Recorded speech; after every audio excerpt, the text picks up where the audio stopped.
Nakunan ng video ang mga tagpong ito malapit sa kanto ng Timog Avenue at EDSA. Ang gunman, pinagbabaril ang mga sakay ng puting kotse na patungo sana ng East Avenue.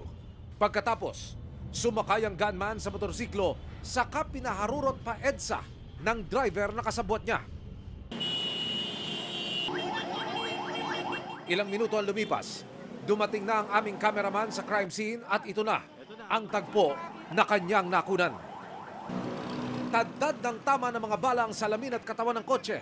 Ang mga sakay, kapwa duguan. Ang sinasabing driver ng kotse, nakalabas at tumumba malapit sa Center Island. Naiwan ang kasama sa passenger seat. Agad silang tinulungan ng mga responding traffic enforcer at mga pulis. Sinugod ang mga biktima sa pagamutan. Ang Quezon City Police magre-release daw ng statement sa oras na makumpirma na ang mga identity ng mga biktima.